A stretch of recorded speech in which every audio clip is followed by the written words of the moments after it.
Shalom Adonai, bom dia. Hoje é segunda-feira, dia 15 de agosto de 2022. Aqui vos fala a pastora Elida Ferreira e esta semana continuaremos falando de pessoas que tiveram um encontro com Jesus. A nossa história de hoje se encontra no livro de Lucas, capítulo 13, verso 10 a 17, e somente Lucas menciona essa mulher encurvada que passou 18 anos olhando para o chão, incapaz de andar ereta ou sentar-se ou até mesmo se esticar suas costas recurvadas. Jesus e seus discípulos estavam passando por sua cidade, na Pérea, no caminho entre a Galileia e a Judéia. E Jesus entrou ministrando na sinagoga num sábado, e entre a multidão que o escutava estava aquela mulher possessa de um espírito de enfermidade havia já 18 anos. Ela andava encurvada, sem de modo algum poder endireitar-se. Vivia debaixo de um domínio de um governo maligno. Sua enfermidade era espiritual, mas refletia no físico. Nós vamos ler Lucas 13, do verso 10 a 17, para que você possa entender a história. Ora, ensinava Jesus no sábado numa das sinagogas, e veio ali uma mulher possessa de um espírito de enfermidade. Havia já 18 anos, andava ela encurvada, sem de modo algum poder endireitar-se. Vindo a Jesus, chamou-a e disse-lhe: Mulher, estás livre da tua enfermidade. Impondo-lhe as mãos, ela imediatamente se endireitou e dava glória a Deus. O chefe da sinagoga, indignado de ver que Jesus curava no sábado, disse à multidão: 6 dias há em que se deve trabalhar. Vinde, pois, nesses dias para seres curados, e não no sábado. Disse-lhe, porém, o Senhor: Hipócritas, cada um de vós não desprende da manjedoura no sábado o seu boi ou o seu jumento para levá-lo a beber? Por que motivo não se deve livrar deste cativeiro em dia de sábado esta filha de Abraão, a quem Satanás trazia presa há 18 anos? Tendo ele dito essas palavras, todos os seus adversários se envergonharam. Entretanto, o povo se alegrava por todos os gloriosos feitos que Jesus realizava. Mas o que significa encurvado? É um adjetivo, ou seja, diz uma qualidade de uma pessoa ou de um objeto, né? No caso, de uma pessoa que se encurvou, que apresenta curvatura, curva, arqueado, pessoa que não pode de forma alguma olhar para o alto, somente para baixo. Biblicamente significa uma pessoa que não pode olhar para Deus. Se estamos em nosso estado normal, ainda assim temos que erguer a cabeça para ver o céu. Agora, encurvado, impossível. Mas quais são os sinônimos para encurvado? Encolhido, humilhado, submetido, alombado, arqueado, conformado, que tomou a forma, envergado, recurvado, resignado, subjugado, vencido, vergado, adunco, convexo, torto, dobrado, amorrinhado, contraído, encaramujado, encurtado, murcho, arcado, corcunda. Eu li todos esses significados porque o de resignado, que é o sentimento de conformismo, que não luta por alternativas para alterar a situação presente, desistência voluntária, submeter-se mesmo, não concordando, talvez seria o sentimento que estava no coração daquela mulher devido ao tempo que se passou. Entenda, é diferente de resignação, porque de resiliência.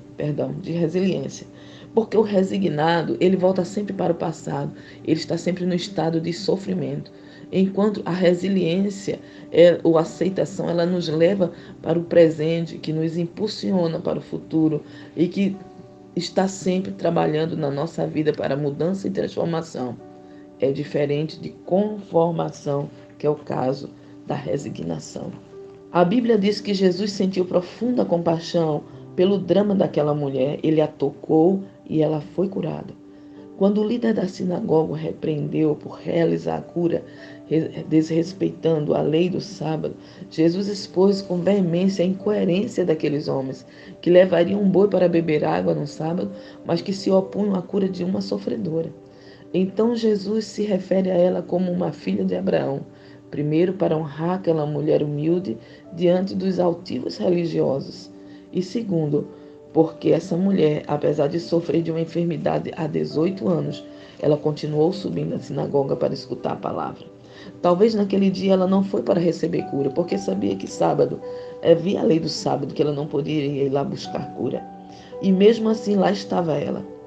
E mesmo quase perdendo a esperança de uma cura, devido ao tempo de espera, quase se conformando, tomando a forma, Jesus chega no momento certo. Isto não diz que não devemos cessar de ir à igreja, ao templo, pois é lá que, independente da situação, Deus tem um mover especial em sua vida e ordena a bênção da vitória. Mas o que aprendemos com essa história? Primeiro, que muitas pessoas andam encurvadas pelo poder do maligno, que não podem olhar para o céu e andam dia após dia fitando o que é terrestre, o que é da terra, em desejos terrenos, como obter status, bens, luxo, e até encurvadas nos vícios como o alcoolismo, o adultério, a imoralidade, a idolatria, o roubo, o ódio, a contenda. Mas o que é importante e o que é essencial? Qual é a diferença entre o que eu desejo e o que eu verdadeiramente necessito? Não adianta ter o importante se o que é essencial está longe. Não adianta ter posição, bens, carro, casa ou luxo se Cristo está longe. Quando buscamos o essencial para as nossas vidas, as coisas que julgamos importantes vêm por acréscimo.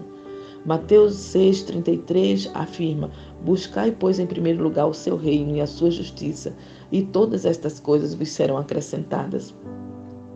Segunda coisa que nós aprendemos nessa história é que devemos ir até Jesus como estamos. Entenda, aquela mulher a corcunda e ia há 18 anos, mesmo corcunda, à sinagoga, ao templo. Muitas pessoas dizem: quando eu deixar o álcool, eu vou à igreja. Quando Deus me prosperar, eu vou servi-lo. Quando eu aposentar, vou servir a Deus. Acredite, Deus não conhece nem passado nem futuro. O tempo de Deus é sempre hoje, é o presente. Hoje é o dia, hoje é o tempo. 2 Coríntios 6,2 diz: eu o ouvi no tempo favorável e o socorri no dia aceitável. Digo que agora é o tempo favorável, agora é o dia da salvação. Então não deixe para amanhã, não deixe para outra hora.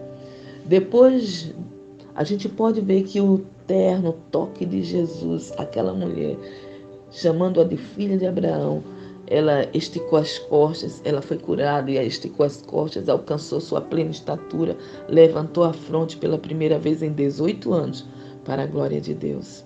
Mas a terceira lição que nós tiramos desta história é que manter a fé é fundamental para receber milagres. Hebreus 11,6 afirma: sem fé é impossível agradar a Deus, pois quem dele se aproxima precisa crer que ele existe e que recompensa aqueles que o buscam. Esta fé é o que movia aquela mulher. Este é um princípio. O ambiente da incredulidade não gera milagres. Eu aprendi aos 15 anos, ao me converter, que a fé é uma palavra de 2 letras, muito pequena, mas que move toda a vida espiritual de um crente. É a mola que faz toda a máquina funcionar. Se você tirar a pequena molinha do relógio, ele deixa de funcionar, ele para. Assim também a fé na nossa vida. A fé movia aquela mulher todos os dias à sinagoga. A mesma fé que fez com que naquele dia Deus se lembrasse dela e entregasse o seu milagre. A quarta lição: entregue a glória devida a Deus. Lucas 13,13. Aquela mulher, ao endireitar-se, vendo-se livre da sua enfermidade, seu sofrimento, ela glorificou a Deus. Entenda, não há nada que possamos fazer para aumentar a glória que Deus tem, porque toda a glória já pertence a Ele. João 11,40 afirma: disse-lhe Jesus: não falei que se você cresce, veria a glória de Deus? Isaías 42,8 afirma: eu sou o Senhor, este é o meu nome, a minha glória, pois a outrem não a darei, nem o meu louvor, pois a imagens de escultura. O evangelho é claro e objetivo: Deus não divide o seu louvor com ninguém. Atos 12:23 diz: mas considerando que Herodes não ofereceu glória a Deus, no mesmo instante um anjo do Senhor o feriu e ele morreu comido de vermes. Deixa-nos uma grande lição. A última lição é que devemos anunciar as boas novas a todo tempo. Jesus indaga no versículo 16: por que motivo não se deveria livrar deste cativeiro em dia de sábado esta filha de Abraão, a quem Satanás trazia presa há 18 anos? Eu vou responder com 2 versículos, Isaías 62. Em verdade, as trevas cobrem a terra, a escuridão envolve todas as nações, mas sobre você, sobre ti, levanta-se a face de Yahvé e a sua glória aparece sobre ti, para lhes abrir os olhos e os converteres das trevas para a luz e do poder de Satanás para Deus, a fim de que receba o perdão dos pecados e herança entre os que são santificados pela fé em mim. Atos 26:18. Que você, que nós possamos ter sempre em mente essa consciência de que o Espírito Santo de Deus está sobre nós, que a face do Senhor, ela se levanta sobre nós e o Senhor, ele deseja nos usar para que nós possamos anunciar a sua palavra e manifestar a sua glória, libertando os cativos das trevas, trazendo luz, porque nós somos luz, nós somos a luz do mundo. Em Cristo Jesus nós somos luz, nós somos o sal da terra, nós somos a luz. Onde nós chegamos, nós carregamos a luz do Senhor, que esta luz que ela faz com que as trevas fujam, ela seja sobre a sua vida, para que você possa anunciar a libertação a muitos. Que Deus vos abençoe, dê um dia de paz, um dia de bênção, um dia de graça. E amanhã nós voltamos, se Deus quiser. Um beijo.